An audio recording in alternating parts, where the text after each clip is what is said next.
Welcome to another week of Dan Really Likes Wine on location. I'm in St Andrews in Scotland for the Alfred Dunhill Links Championships. The Alfred Dunhill Links Championships is one of the great events of the year. It's three of the best golf courses on the planet. It's some of the coolest people I know. And it's also a terrific celebration of South African wine, which is unsurprising because Johan Rupert, the man behind the tournament, is a great fan and a great supporter of South African wine and has a wide range of his own wines. He's also got one of the best in the business running those wines for him, Gareth Robertson. It's always great to come back for this week. Yes, the golf is fantastic, the welcome is brilliant, you see lots of old friends, but you also get to taste and indulge in some of the best wine South Africa has to offer. Yes, Dan, we have an amazing selection of wines, and with Johan's input of just saying South African wines all the way through for the whole week, we have wines like Vrede, Ernie Els, Waterford, ourselves from Anthonij Rupert Wyne. It's a real treat for all the celebrities and all involved. And we get a lot of very influential people coming to this tournament. These are guys who can buy and drink anything they want. How surprised have you found people over the years when they've discovered just how good South Africa's wine is? Yeah, they have been bowled away, and I think our industry's come so far in the last the last 20 years, and people are really just rediscovering South African wines and what great value they have and how beautiful they are. A couple of new additions this year. I saw Wendy Applebaum dishing out some of her De Morganson last night, as well as a couple of new and unexpected grapes. There's a new Grenache Noir that the guys at Waterford are doing. There seems to be a lot of exploration going on in South African wine as a whole, and we're seeing a lot of that this week. Yes, definitely. And our project that Johan started was he transplanted some old 55-year-old Chenin Blanc bush vines from the Paardeberg to Lomera. And in 2008, and we've made a wine. So it's an old Bostock Chenin Blanc, and this is our second vintage we made, the 2017. That's a hell of a project, taking old vines that I imagine would have ended up on a braai otherwise, and brought through and transplanted completely, and making as much wine as they used to? Yeah, so we took about 80% of the vines took. It took a couple of years for them to settle down. They don't yield a huge amount, but the berries are really small and very sort of concise, and a lot of sort of flavour in that. So we really picked the grapes quite early. It's right next to the cellar, so not much transport from there. And we treated in the normal white wine processes, and then put it in an old sort of French oak 500-litre barrel. And in 2017, we made 730 bottles. So let's have a taste. What are we expecting to get out of this old vine Chenin? Yeah, so we try and keep it a more drier style, so not leaving a lot of residual sugar to where a lot of people might leave it to give it a bit more weight in the mid-palate.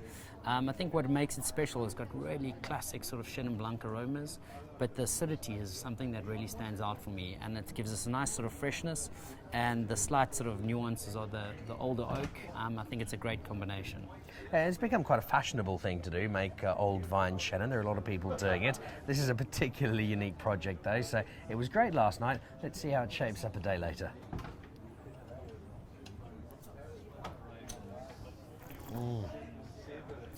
Oh, that is lovely. You're right, it's got a great crispness to it, lovely fruit, and definitely potential to sit away for another few years. And exactly, and I think if it lasts that long. Yeah, it's a unique project, and it's most probably the only transplanted old bush vine project in the world. There we go. So the Cape, home of the first heart transplant, now home of the first old vine Chenin transplant as well. The results are fabulous, but just one fabulous result from a whole pile that we're seeing this week at the Alfred Dunhill Links Championships. We're going to move on from here. We'll bid Gareth farewell, and in just a moment we'll try out some wine from a little estate called Waterford. Our second wine estate this evening is Waterford from Stellenbosch. Jeremy Ord and Kevin Arnold, a wine and estate we've seen plenty of on Dan Really Likes Wine over the years. And this evening it is the International Brand Manager. It's an incredibly important sounding term, which actually means she just travels the world drinking wine, which is seriously cool, especially when it's wine like this, because Exactly. Lynsey, it's a brand you've become really passionate about.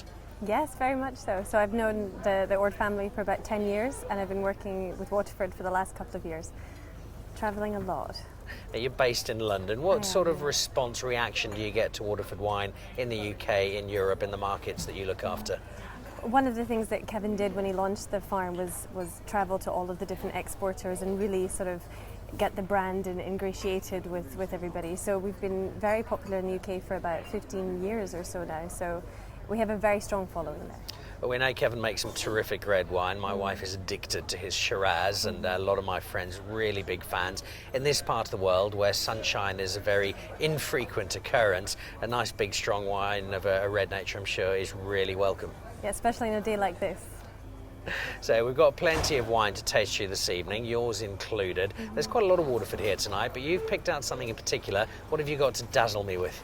I've decided to dazzle you all with the Grenache Noir. So we have been working with this variety for about a decade, but before the bunches were not producing the kind of fruit that we wanted to make a single varietal wine with.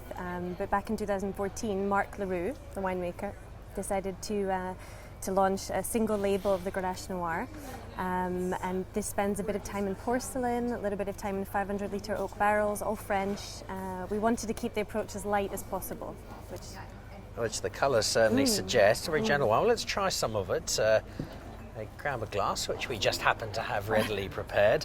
And the first thing you notice, it's a glorious colour. It's very soft, very light. Looks very inviting, doesn't it? Yeah, exactly. And I think people typically associate Stellenbosch with Cabernet Sauvignon. So this is a really nice alternative for something sort of lighter. Pairs extremely well with still game dishes, for instance. So I'll let you try it. Well, before I do try it, I gave you the choice of anything you wanted. Yes. Why have you chosen this one? What's so special about it for you?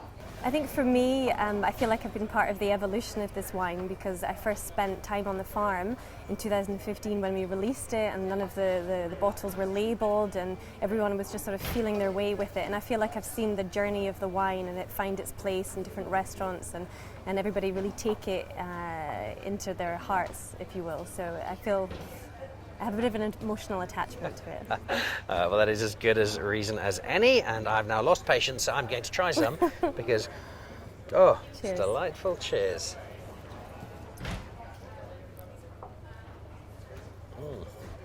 It is light, but there's also sort of a darkness to it as well, isn't Yeah, it? it's got a lovely underlying texture.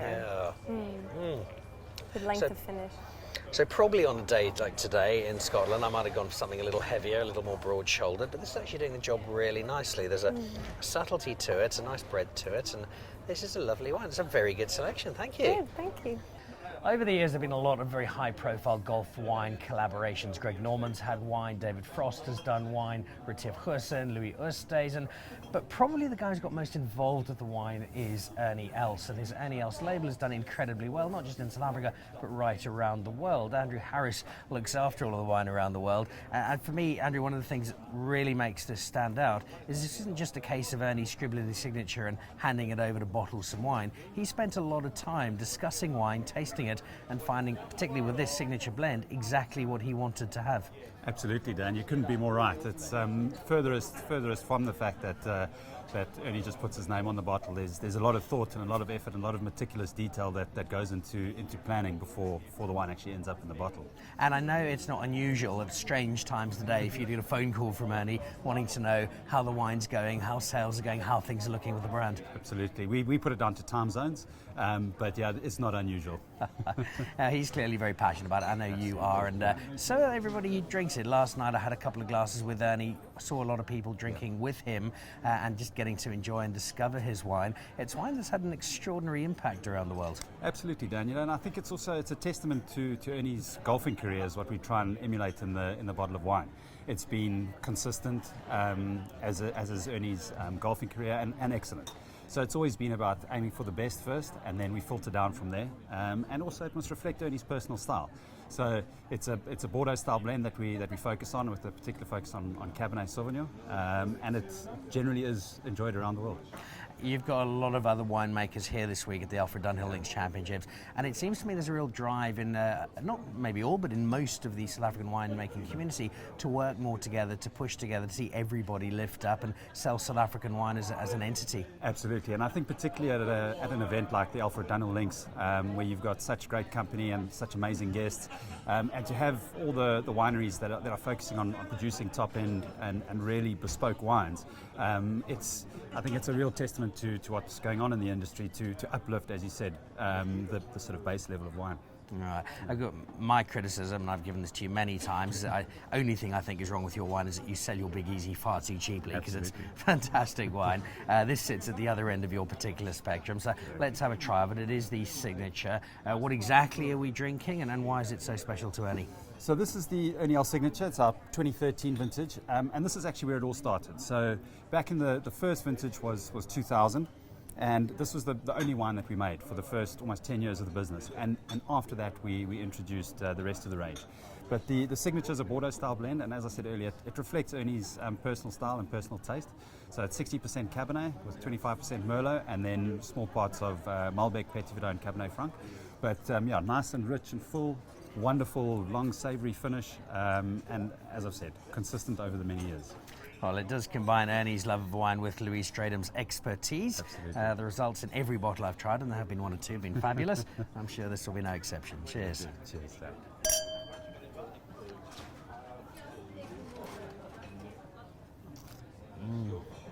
The thing that stands out for me in this one, Dan, is that there's no one element that's overly showy or over the top. Every little component has got its place. It's beautifully in balance, and as you go down the line, it just everything sort of ticks the boxes and finishes off with that long, beautiful, savoury finish. I'm trying to think in terms of a golf swing, if there might be somebody who kind of mirrors exactly that. Exactly. Oh, well, it is drinking beautifully. Congratulations on it, and thanks to you and the Ernie Els team, because you've taken Ernie's brand, you're using it to promote South Africa and South African wine around the world, and it's a great story. Long may it continue. Thank you, Dan. Thanks very much for the opportunity, and we appreciate it. Oh, great pleasure. Cheers. Across the way from Ernie Els, in one of the finest red wine making valleys on the planet, is another of the Cape Greats. Rust and Vrede have been going for well over 300 years. You've got some terrific wine from a wonderful estate, Lynton, and you're in some great company as well. Some terrific South African wine here this week. Absolutely, Dan. We're thrilled to be here, along with our friendly counterparts in the wine game. Good to be back in Scotland. Now, I was speaking a little about this earlier to some of your colleagues. There's a real drive at the moment, it seems, for South Africa to work together collectively to showcase our product, to take on wine from around the rest of the world, and get more people internationally drinking South African wine. Flat out, I think that's really one of the key things of within the South African wine industry in the last good decade or so, is the camaraderie among producers and everybody working together, everybody jostling for position, but not shy of giving each other a leg up. I asked a similar question to Gareth Robertson from the Rupert Wine Empire. In terms of showcasing wine, we had a great night last night of tasting. What sort of response are you getting to South African wine? And if it's good, are people surprised by just how good our wine is? Absolutely. I think the amount of people we had last evening that were saying, is this South African, is it Californian, where does it fit in? And then explaining that it is from South Africa, or in our case from Stellenbosch, absolutely blown away by the quality. And then scarily, sometimes when we have to give away a little bit of the pricing that we work with, people are pretty much in awe. So one of the things we need to work on. Indeed. Sell our wine for more, especially overseas. The quality is certainly there, particularly with this. Tell us about the wine that you've chosen, because I asked you for any wine, and this is the one you've picked. We picked the Rust and Vrede 1694 classification. So it's a blend of 65 Syrah, 35 Cabernet, a blend of our two registered single vineyards on the property. Single vineyard Syrahs are Block 7, Block 4 the single vineyard Cabernet, individually barrel matured and then blended and kept in bottle for a good 18 months before release. And we're showing the Stella 2015 vintage, which was a true highlight in the lives of many Stellenbosch winemakers. So this 2015 vintage, really across Stellenbosch, people are just buying armloads of the Cab Sav in particular. It really does seem to have been a completely rock star year. Absolutely, and it's been good to see this investment wine game kind of rearing its head in South Africa. A lot of people seeing the value out of 2015 and looking at it for a vintage to put down and perhaps get a bit of return on in a few years' time. All right, well, let's give it a try. What am I looking for? What am I going to find in this particular wine? I think from 2015, obviously we're Rust and Vrede situated. We kind of on the northeast facing side of the Helderberg. You're going to get the robust red fruit of Syrah with the restrained power of Cabernet. All right, sounds like a good combination. Cheers. Cheers.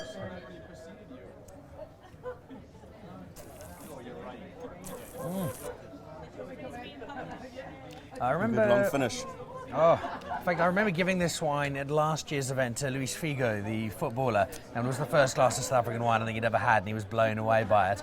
And it would be the same again. That's just come through beautifully. Amazing. Oh, it is a lovely big red, and it's yeah, you'll find a lot of people looking for a nice big Bordeaux when they're in Scotland, because you need something to combat the weather, and this does the job terrifically. Perfect. Oh, well, thank you for that. And Thank you very much sharing it. for allowing us to showcase the wine with you. A Cheers. great pleasure, and onwards and upwards. Thank you very much. That's the wine from Ruston Vrede, a fourth in our selection. A great collection of South African wines being shown this week in Scotland, and showing the world that we're not just great at golf, we're also pretty good at making some rather nice wine. Cheers.